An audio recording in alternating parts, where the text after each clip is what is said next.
আজ থেকে প্রায় ১.৫ বছর আগে তাহাজ্জুদ নিয়ে ২টা লেকচার শুনেছিলাম। লেকচার থেকে ২টা ব্যাপার শুনে আমি এত বেশি শকড হয়েছিলাম যে আগে কখনো এরকম হয়নি। তাহাজ্জুদ একটা সম্মান যা গুনাহগারদের আল্লাহ তাআলা দেন না। আল্লাহ কার প্রতি কতটা সন্তুষ্ট তা বুঝতে হলে দেখুন কে কতটুকু তাহাজ্জুদ নিয়ে সিরিয়াস। ইমাম আহমদ ইবনে হাম্বল রহিমাহুল্লাহ বলেছেন, যে তাহাজ্জুদ পড়ে না আমি তাকে ধার্মিকতার কাতারেই ফেলি না। সেদিনের পর থেকে নিজের ওপর এক্সপেরিমেন্ট চালানো শুরু করলাম। টানা প্রায় ১.৫ বছর সেই এক্সপেরিমেন্ট চালানোর পর আমি একটা সূত্র আবিষ্কার করেছি।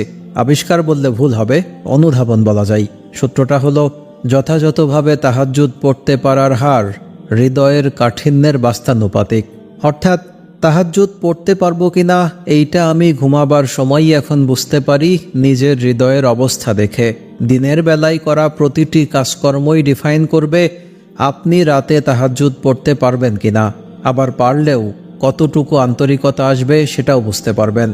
আপনার হৃদয় যত বেশি নম্র হবে তাহাজ্জুদে তত বেশি হৃদয় পরিতুষ্ট হবে, চোখে পানি আসবে। আর কার অন্তর কত বেশি নম্র তা নির্ভর করে কে কত বেশি তাকওয়াবান। যত বেশি আল্লাহর আনুগত্য করবেন, গুনাহ থেকে বেঁচে থাকবেন, তত বেশি অন্তরটা নরম হবে।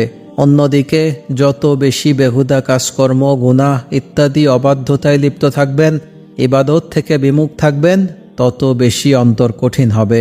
আর সেই কঠিন অন্তর নিয়ে রাতে উঠতে পারবেন না। উঠতে পারলেও সালাতে দাঁড়াতে পারবেন না। সালাতে দাঁড়াতে পারলেও চোখ দিয়ে পানি আসবে না।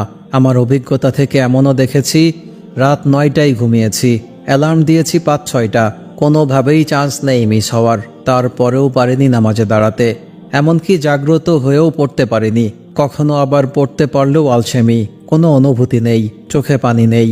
কারণ একটাই, কঠিন হৃদয়। আবার এমনও হয়েছে যে প্রচণ্ড হাড় কাঁপানো শীতে ঠান্ডা পানি দিয়ে অজু করে নামাজে দাঁড়িয়েছি, চোখ দিয়ে গড়গড় করে পানি পড়েছে। কি এক প্রশান্তি যা বলার বাইরে। কারণ একটাই, নরম হৃদয়। আফসোসের বিষয়, এরকম রাত পেয়েছি বিগত ১ বছরে হাতে গোনা কয়েকটা। বেশিরভাগ রাত কাটে এমন যে ফজরে জাগ্রত হয়ে তাহাজ্জুদ না পড়ার আফসোস করতে হয়। মোট কথা, আমি যে আল্লাহর কতটা নিকৃষ্ট বান্দা তা তাহাজ্জুদ পড়ার চেষ্টা না করলে বুঝতেই পারতাম না। এইটা অনেকটা লিটমাস টেস্টের মতো।